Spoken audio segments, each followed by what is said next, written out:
Em dias de tanta correria, numa época onde a vida contemporânea se tornou tão agitada e cheia de opções, se não tivermos prioridade, nós podemos perder o rumo. Ter prioridade significa que entendemos o que é mais importante, aquilo que vem primeiro. E esse é o assunto da minha conversa hoje. Deus em primeiro lugar. Fique comigo e nos próximos minutos nós vamos falar a respeito disso.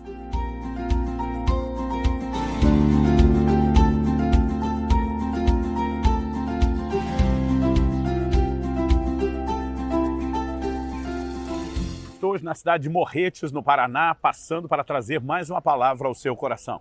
E o versículo que eu quero tomar como ponto de partida e que define o trilho da nossa reflexão é Mateus capítulo 6, versículo 33, onde nosso Senhor Jesus Cristo diz: mas busque em primeiro lugar o reino de Deus e a sua justiça, e todas essas coisas lhe serão acrescentadas. Onde Jesus diz: mas busque em primeiro lugar o reino de Deus, obviamente, ele não está dizendo que o reino vem primeiro e que Deus não está nessa lista. O reino só tem prioridade porque é de Deus. Ele está sugerindo que Deus precisa ocupar o primeiro lugar. E o interessante é que Jesus faz isso num contraste. Depois de dizer: não se preocupem com aquilo que vocês vão comer, não se preocupem com aquilo que vocês vão vestir. Ele estava falando das necessidades mais básicas, aquilo que normalmente dirige o homem. O seu trabalho, a sua dedicação começa focado na subsistência. Alguns depois acrescentam a busca de coisas extras, determinadas realizações, mas a subsistência é aquilo que normalmente, naturalmente falando, é prioritário. E Jesus disse: se vocês colocarem o reino primeiro, essas outras coisas, que normalmente são a prioridade, elas virão como acréscimo, elas virão a reboque. Obviamente, o Senhor aqui está falando a respeito de prioridades. E nós precisamos entender essa verdade de que Deus deve ocupar nas nossas vidas o primeiro lugar. Quando indagaram o Senhor Jesus a respeito de qual era o maior mandamento, o primeiro, o principal, Jesus estava diante da difícil missão, do desafio de torcer as escrituras da sua época, que era o Antigo Testamento, e tirar um mandamento acima de todos os demais. Ele não titubeou.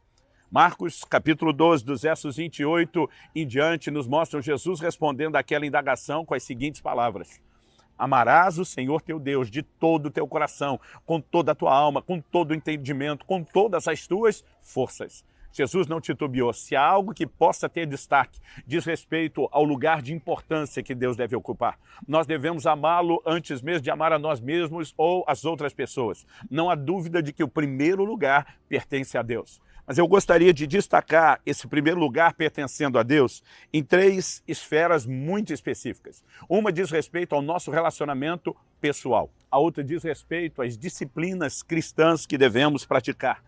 E, em terceiro lugar, nós podemos destacar o nosso serviço, o nosso trabalho para com Ele. Começando a respeito do relacionamento com Deus, o Senhor Jesus ensinou em Lucas, no capítulo 14, interessante que o verso 25 nos fala a respeito de multidões acompanhando o ministério de Jesus. Isso acontece com uma certa recorrência. Sempre que multidões são mencionadas, muitas vezes Jesus traz o ensino para tentar esclarecer a necessidade de um compromisso maior do que aquilo que as pessoas perceberam. Então, o Senhor Jesus diz no verso 26, se alguém vem a mim e não me ama mais do que ama seu pai, sua mãe, sua mulher, seus filhos, seus irmãos, suas irmãs e até a própria vida, não pode ser meu discípulo. E quem não tomar a sua cruz e não vier após mim, não pode ser meu discípulo. Em outras palavras, Jesus está dizendo: só há uma forma de você ser caracterizado meu discípulo, se você me colocar em primeiro lugar, se você me colocar à frente das pessoas de maior importância na sua vida. Pai, mãe, esposa, irmãos, família. O Senhor está dizendo, ou esses termos são estabelecidos, ou fica categorizado e definido que você não pode ser meu discípulo. Inclusive, na sequência, o Senhor Jesus apresenta duas alegorias. Ele diz, a partir do verso 28, pois qual de vocês, pretendendo construir uma torre, não se assenta primeiro para calcular a despesa e verificar se tem os meios para concluir, para não acontecer que, tendo lançado os alicerces e não podendo terminar a construção, todos os que a virem zombem dele, dizendo: esse homem começou a construir e não pôde acabar. Em outras palavras, Jesus está dizendo: ninguém se lança ao empreendimento sem primeiro calcular quanto custa. Então, nosso Senhor estava dizendo, calcula aí, bota na ponta do lápis quanto custa me seguir, me põe primeiro, senão é melhor você nem iniciar o projeto. No verso 31, ele emenda com outra analogia, o qual é o rei, que indo para combater outro rei, não assenta primeiro para calcular se com 10 mil homens poderá enfrentar o que vem contra ele com 20 mil. Caso contrário, estando ainda o outro longe, envia-lhe uma embaixada pedindo condições de paz. De novo, Jesus está dizendo que ninguém, usando um exemplo diferente, mas dizendo a mesma verdade, que ninguém se lança a um empreendimento sem primeiro calcular. E ele conclui no verso 33, assim pois, esse assim é, igualmente, semelhantemente, da mesma maneira, qualquer um de vocês que não renuncia a tudo que tem, não pode ser meu discípulo.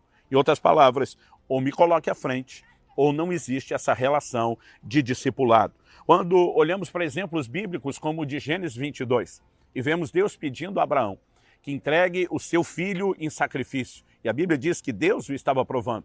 Nós vemos que Abraão se dispôs e no momento em que ia sacrificá-lo, Deus diz, não mate o menino.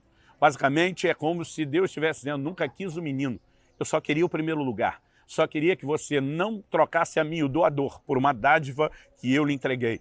É como se Deus dissesse, uma vez que eu tenho o primeiro lugar, toma esse menino, fica com ele, de lambuja, eu lhe dou uma descendência numerosa. Nós precisamos entender que manter Deus em primeiro lugar não é por uma necessidade de Deus, não é porque ele é carente, não é porque ele é ciumento, ele é absoluto e completo em si mesmo, ele não depende disso, mas será um efeito regulador nas nossas vidas. Isso é importante entender. Quando falamos de priorizar o reino, podemos entender também aspectos como a santidade. Jesus diz, se a tua mão te faz pecar, corta e lança de ti. Muitos ficam tentando insistir na não literalidade de cortar a mão. Mas ainda que não haja literalidade na instrução de Jesus a respeito disso, a disposição de valorizá-lo mais do que um dos membros do corpo não pode ser ignorado. O primeiro lugar pertence a ele. Mas também podemos falar na vida de culto, de adoração. Por exemplo, no Evangelho de Marcos, no capítulo 7, nos versículos 6 e 7, Jesus citando o profeta Isaías, fala daqueles que em vão o adoram.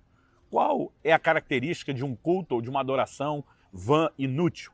O Senhor Jesus diz que eles obedeciam preceitos de homens, mas não os de Deus. Isso está relacionado à falta de colocar Deus em primeiro lugar. Quando olhamos para a primeira menção de oferta na Bíblia, vemos a Bíblia dizendo que Deus se agradou de Abel e da sua oferta, mas não de Caim e da sua oferta. Qual a diferença entre o que cada um fez?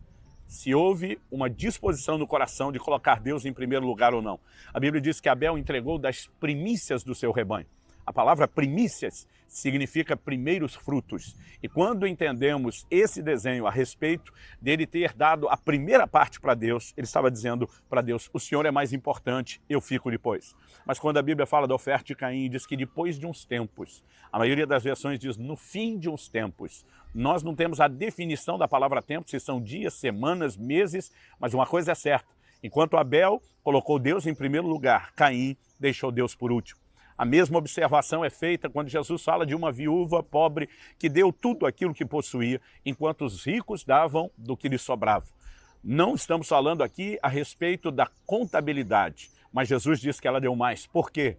Ela priorizou Deus. Ela simplesmente, apesar de não ter uma grande quantia, diz Deus primeiro. Eu posso ficar sem comer uma refeição, mas vou honrar a Deus. Quando Jesus diz que os ricos deram da sobra, significa que primeiro pensaram em si, fizeram tudo o que queria e quando no final das contas fizeram o balanço, sobrou alguma coisa, sobrou, então bota Deus. Significa que se não tivesse sobrado Deus, não teria entrado. Nós podemos falar da adoração, nós podemos falar a respeito das nossas ofertas e precisamos entender que em qualquer uma das disciplinas, elas têm um propósito. Criar e cultivar em nós a mentalidade de que o primeiro lugar pertence a Deus. Seja no relacionamento com o Senhor, seja na vida de culto, adoração e ofertas, mas também no nosso trabalho ou no nosso serviço para com Ele.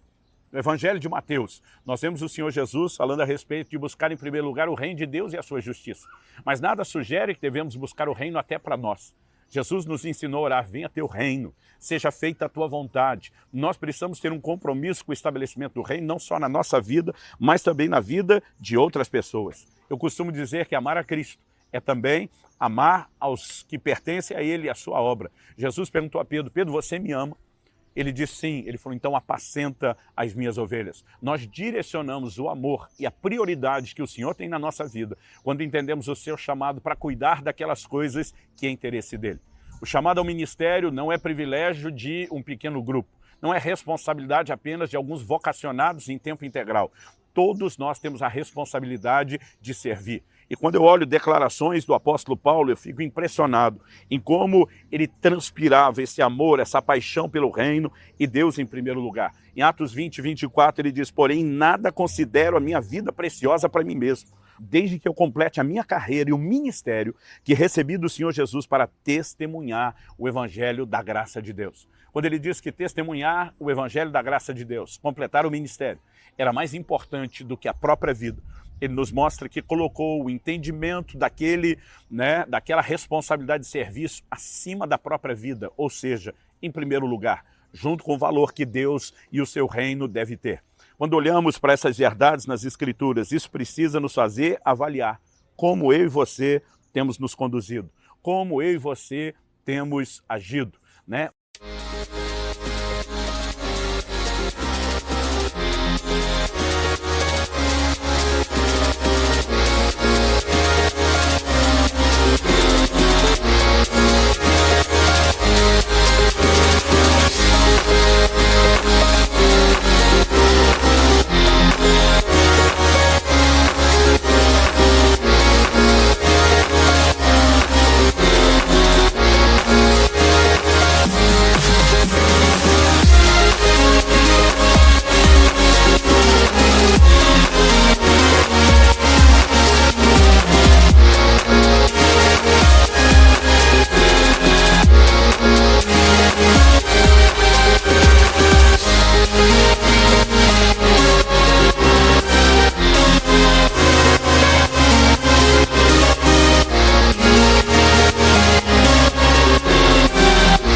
O que é que nós temos colocado em primeiro lugar? Temos dado espaço na nossa agenda para valorizar tanto a pessoa de Deus em termos de princípio de vida e conduta, dizer nada concorre com isso. Temos feito isso em relação às nossas disciplinas, ao nosso culto, adoração e oferta, elas refletem isso. Mas também quando olhamos para a questão do serviço, não podemos deixar de fazer a mesma pergunta. Qual é a minha disposição de cuidar dos interesses de Deus? Todos nós podemos testemunhar de Jesus, levar pessoas a Cristo, ajudar a cuidar delas. Não precisamos falar de um cargo na igreja, não precisamos falar de liderar um departamento, não precisamos falar de um nível de serviço onde necessariamente os outros vejam, mas apenas aquele onde nosso Senhor, olhando a nossa disposição de honrá-lo em primeiro lugar e cuidar dos seus interesses, possa olhar para mim e para você com um sorriso no rosto, reconhecendo que eu e você o colocamos em primeiro lugar em todas as áreas. Então, meu encorajamento a você é Deus em primeiro lugar. Se nós o priorizarmos, encontraremos um nível de satisfação extraordinária e cumpriremos o senso de propósito da nossa existência.